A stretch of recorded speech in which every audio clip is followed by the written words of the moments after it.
जय मसीह की। आज के इस दिन के लिए प्रभु को हम बहुत बहुत धन्यवाद देते हैं और विशेषकर हम उम्मीद रखते हैं कि आप सब ठीक हैं और प्रभु का धन्यवाद देते हैं कि उसने हम सबको कोविड-19 कोरोना वायरस से बचा के रखा। प्रभु का धन्यवाद हो और हमें तमाम आशीषों से उसने परिपूर्ण किया, हमें सुरक्षित रखा। ये तो प्रभु की महान कृपा है। आज जो हम अध्ययन करने जा रहे हैं वो है रोमियो की पत्री 4 अध्याय, उसका 13 से लेके 25 पद तक। ये इसको हम 4 चरणों में इसका अध्ययन करेंगे।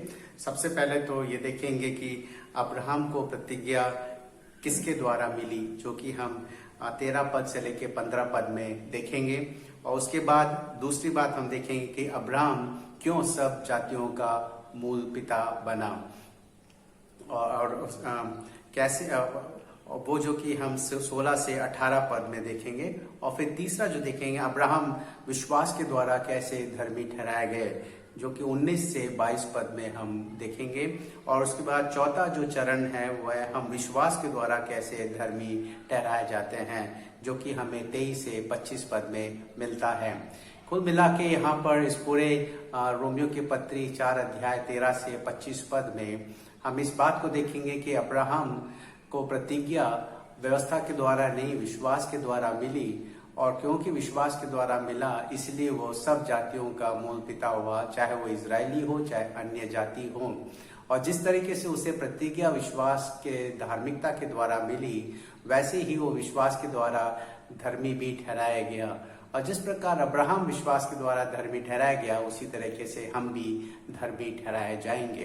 पौलुस प्रेरित यहाँ पर पूरा धर्मी ठहराने की बात को पर चर्चा कर रहे हैं, इसलिए कि क्योंकि हमने देखा तीसरे अध्याय से वो इस बात पर चर्चा कर रहे हैं कि किस तरीके से कि कोई धर्मी नहीं है। तीसरा अध्याय रोमियो के पत्री 3 अध्याय उसके 10 पद में लिखा है कि कोई धर्मी नहीं, एक भी नहीं, क्योंकि 9 पद में, फिर 3 अध्याय 9 पद में देख, क्योंकि सब पाप के वश में हैं।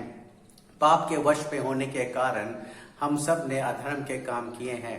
ऐसे नबी की पुस्तक उसका 59 उसका पहला 2 पद में हम देखते हैं कि क्योंकि हम अधर्म के काम किए हैं, तो अधर्म के कामों ने हमें परमेश्वर से अलग किया है। अब क्योंकि अधर्म के काम से हम परमेश्वर से अलग हुए हैं, हमारा अलगाव हुआ है, तो हमारा परमेश्वर के साथ वो रिश्ता नहीं है जो होना चाहिए। और क्योंकि हमने परमेश्वर धर्मी है और हमने अधर्म के काम किए, हम धर्मी नहीं हैं, सो धर्मी और अधर्मी का कोई रिश्ता नहीं है, कोई मेल नहीं है। सो यहाँ पर हम देखते हैं कि पर अगर मेल होना है और अगर रिश्ता होना है तो परमेश्वर धर्मी है, तो हमें भी धर्मी होना है। और ये तो निश्चित बात है। पौलुस प्रेरित ने 3 अध्याय और 4 अध्याय में भी हमने देखा कि व्यवस्था के द्वारा कोई धर्मी नहीं ठहराया जाता है। इसी बात को समझाने के लिए पौलुस प्रेरित जो है यहाँ पर अब्राहम का उदाहरण ले रहे हैं कि किस तरीके से अब्राहम को जो प्रतिज्ञा मिली वो व्यवस्था के द्वारा नहीं मिली, बल्कि विश्वास की धार्मिकता के द्वारा मिली। वो प्रतिज्ञा क्या था जो अब्राहम को मिला, जिसके बारे में हम उत्पत्ति की पुस्तक उसके 12 अध्याय में भी देखते हैं, 15 अध्याय में भी है। विशेषकर हम देखेंगे 18 अध्याय में उसका वहां पर क्या वर्णन है। उत्पत्ति 18 उसका 18 पद में वहां पर इस प्रकार लिखा हुआ है, अब्राहम से तो निश्चय एक बड़ी और सामर्थी जाति उपजेगी और पृथ्वी की सारी जातियां उसके द्वारा आशीष पाएंगी, क्योंकि मैं जानता हूं कि वह अपने पुत्रों और परिवार को जो उसके पीछे रह जाएंगे आज्ञा देगा कि वे यहोवा के मार्ग में अटल बने रहें और धर्म और न्याय करते रहें, ताकि जो कुछ यहोवा ने अब्राहम के विषय में कहा है उसे पूरा करें। सो विशेषकर हम 18 पद में यहाँ पर देखते हैं कि अब्राहम से तो निश्चय एक बड़ी और सामर्थी जाति उपजेगी और पृथ्वी की सारी जातियां उसके द्वारा आशीष पाएंगी। न केवल इजरायली जिनको व्यवस्था दी गई थी, लेकिन वो जो इजराइल व्यवस्था वाले, न केवल वो बल्कि और भी अन्य जाति लोग अब्राहम उसके द्वारा आशीष पाएंगी। सो सारी जातियां उसके द्वारा आशीष पाएंगी, यहाँ पर ये वर्णन है।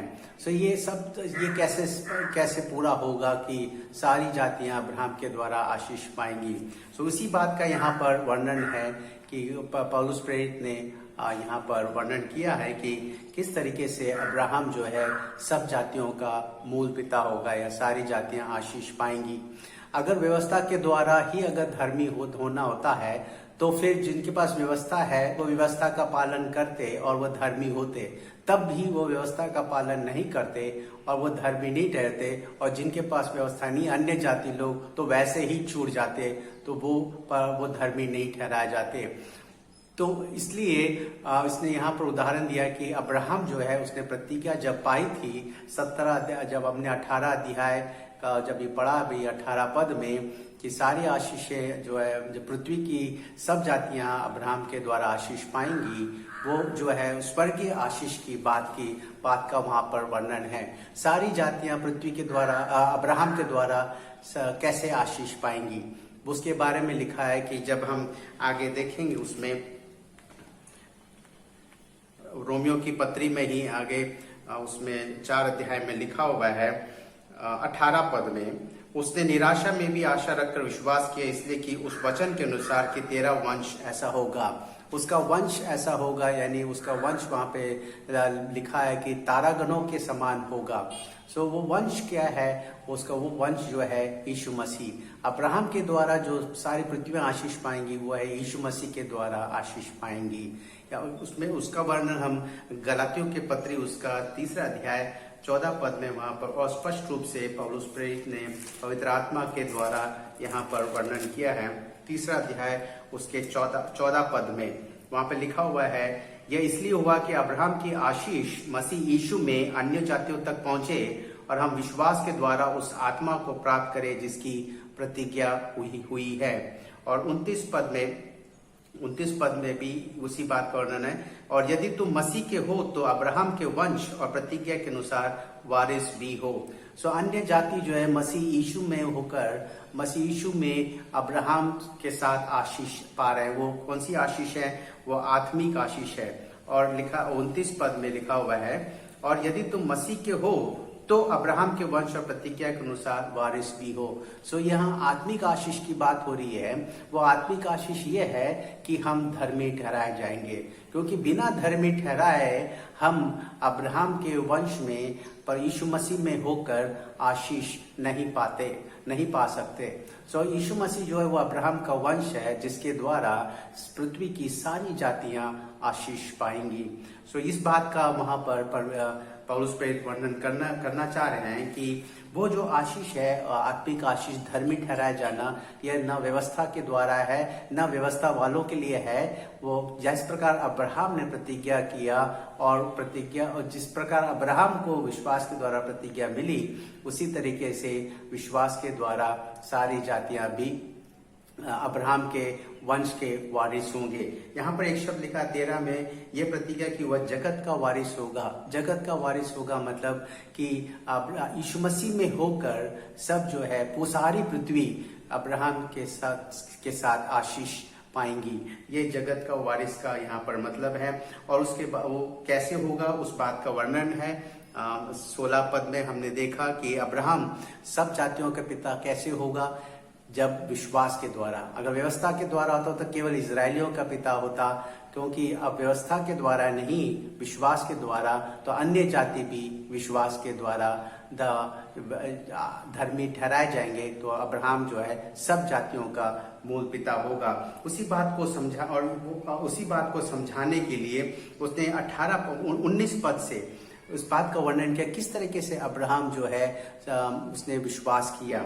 यहाँ पर लिखा हुआ है विशेषकर 17 पद में, जैसे लिखा, मैंने तुझे बहुत सी जातियों को पिता ठहराया है उस परमेश्वर के सामने जिस पर उसने विश्वास किया और जो मरे हुओं को जिलाता है और जो बातें है ही नहीं उनका नाम ऐसा लेता है कि मानो वे हैं। सो यहाँ पर परमेश्वर के सामने वो ऐसा परमेश्वर के सामने उसने ये प्रतिज्ञा विश्वास के द्वारा पाई जो कि मरे हुओं को जिलाता है, और न केवल जिलाता है लेकिन जो है ही नहीं उनको ऐसा लिखा, और जो बातें है ही नहीं उनका नाम ऐसा लेता है कि मानो वे हैं। यहाँ पर मरे हुओं को जिलाने का मतलब आगे स्पष्ट रूप से लिखा है। यहाँ पे 19 पद में लिखा है, वह जो 100 वर्ष का था अपने मरे हुए से शरीर और सारा के गर्भ किसी मरी हुई किसी दशा जानकर भी विश्वास में निर्बल न हुआ। वो इस बात में निराशा में 18 में उसने निराशा में भी आशा रखकर विश्वास किया। निराशा में क्यों? क्योंकि वो उसका बुढ़ापा था, 100 वर्ष का हो चुका था, उसका शरीर मरा हुआ सा था और सारा के गर्भ भी मरी हुई सी थी। वो परमेश्वर जो मरे हुओं को जिलाता है, उसने अब्राहम के मरे हुए शरीर में से और सारा के मरी हुई गर्भ में से एक पुत्र उत्पन्न किया। वो भी प्रतिज्ञा किया हुआ पुत्र इसहाक का जन्म हुआ। और उसी बात को वहां पर बताया गया है कि कैसे इब्राहिम ने, जब परमेश्वर ने कहा तेरा वंश ऐसा होगा, जबकि उसका उस वक्त पुत्र था ही नहीं, वो करीब 90 साल का हो चुका था, उसका मरा हुआ शरीर था, तो उस वक्त उसने उस बात को जो अनहोनी था, जो संभव नहीं होता, उस जो मतलब मनुष्य की रीति के अनुसार संभव नहीं था, तो उस पर उसने विश्वास किया परमेश्वर पे कि जिसने कहा, लिखा है कि उसने 20 पद में, और न अविश्वासी होकर परमेश्वर की प्रतिज्ञा पर संदेह किया, पर विश्वास में दृढ़ होकर परमेश्वर की महिमा की और निश्चय जाना कि जिस बात की उसने प्रतिज्ञा की है वह उसे पूरा करने में भी समर्थ है। जो परमेश्वर ने प्रतिज्ञा किया, जो कहा, उसको पूरा करने में वो सामर्थ्य, इस बात पर उसने विश्वास किया। इसीलिए लिखा है कि वो इस विश्वास के कारण वो उसको वह धार्मिकता, ये उस विश्वास के कारण उसके लिए धार्मिकता गिना गया। और उसने परमेश्वर के प्रतिज्ञा पर संदेह नहीं किया। मेरे पास तो मैं बूढ़ा हो गया हूँ और मेरी पत्नी बूढ़ी हो गई है, और जो तारागण जैसे वंश होना है ये कैसे हो सकता है, उसने इस बात का संदेह नहीं किया। परमेश्वर ने कहा और उसके अंदर सामर्थ्य है, जो प्रतिज्ञा किया वो होगा, तो उसने उस बात पर विश्वास किया। इसलिए वो उस विश्वास के लिए उसके लिए धार्मिकता गिना गया। सो जिस प्रकार अब्राहम विश्वास के द्वारा धर्मी ठहराया गया, ठीक उसी तरीके से हम भी, लिखा है 24 और 23 से 25 पद में हम देखते हैं कि हम भी विश्वास के द्वारा धर्मी ठहराए जाएंगे। न केवल अब्राहम, न केवल उसके वंश, बल्कि हम भी, जो लिखा है 24 वरन हमारे लिए भी जिनके लिए विश्वास धार्मिकता गिना जाएगा, अर्थात हमारे लिए जो उस पर विश्वास करते हैं जिसने हमारे प्रभु यीशु मसीह को मरे हुए में से जिलाया। हम क्या विश्वास करते हैं? उस परमेश्वर पर विश्वास करते हैं। उस परमेश्वर पर हम क्या विश्वास करते हैं कि वो मरे हुए को में से यीशु मसीह को जिलाया। मरे हुए से जिलाने का मतलब है कि यीशु मसीह मरे। तो यीशु मसीह ने जब कोई पाप नहीं किया तो वो किस लिए मरे? वो हमारे पापों को अपने देह पर लिए हुए क्रूस पर चढ़ गए और मर गए। और लिखा उसके बाद कि वह हमारे अपराधों के लिए पकड़ा हुआ है। यहाँ लिखा हुआ है वह हमारे अपराधों के लिए, हमारे पापों के लिए वो मारा गया।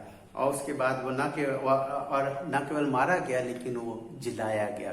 क्यों जिलाया गया? हर कोई तो मरता है, लेकिन वो जिलाया नहीं जाता, क्योंकि यहाँ पर यीशु मसीह ने कोई पाप नहीं किया, वो धर्मी है, उसने सारे आज्ञाओं का पालन किया, इसलिए मृत्यु उसको रोक नहीं सकी और परमेश्वर ने उस मृतकों में से जिलाया। ये जिलाने का मतलब है, वो जिंदा होने का मतलब है कि वह धर्मी है, और क्योंकि वह धर्मी है इसलिए वो हमें भी धर्मी ठहरा सकता है। और लिखा है इसलिए 25 पद में, वह हमारे अपराधों के लिए पकड़वाया गया और हमारे धर्मी ठहरने के लिए जिलाया भी गया। सो हम कैसे धर्मी ठहराए जाते हैं? हम विश्वास के द्वारा हम भी धर्मी ठहराए जाते हैं। क्या विश्वास के द्वारा? कि हम उस परमेश्वर पर विश्वास करें जो यीशु मसीह को मरे हुए में से जिलाया। यीशु मसीह हमारे लिए क्यों मरा? हमारे अपराधों के लिए वो पकड़वाया गया, हमारे अपराधों के लिए वो मरा। क्यों मरा? अपराधियों के लिए। और वो मरा और जिलाया भी गया क्योंकि हम धर्मी ठहराया जाए, क्योंकि बिना धर्मी ठहराया जाए हम परमेश्वर के साथ हमारा रिश्ता नहीं है। बिना धर्मी ठहराए हम अब्राहम के वंश में, यीशु मसीह में होकर स्वर्ग आत्मिक आशीषें नहीं पा सकते हैं। और आत्मिक आशीषों में जो है परमेश्वर का संतान होने का अधिकार, अनंत जीवन पाना, और जो प्रतिज्ञा की और पवित्र आत्मा को पाना, पाप की क्षमा पाना, ये सब बातें उसमें शामिल है। उम्मीद है परमेश्वर, आज हमने ये देखा कि किस तरीके से अब्राहम को जो है विश्वास के द्वारा वो प्रतिज्ञा मिली, न कि व्यवस्था के द्वारा। और ठीक वैसे ही इस विश्वास के द्वारा धर्मी ठहराया गया, और हम भी विश्वास के द्वारा यीशु मसीह में होकर धर्मी ठहरा जाते हैं कि हम परमेश्वर के साथ हमारा मेल हो सके, रिश्ता हो सके।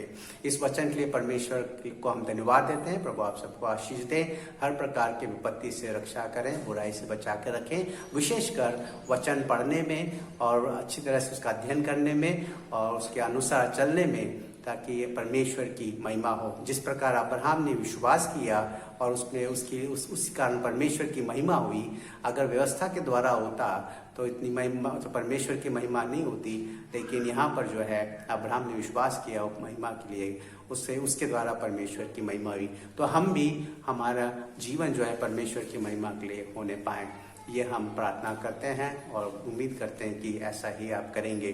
प्रभु आप सबको आशीष दे। जय मसीह की।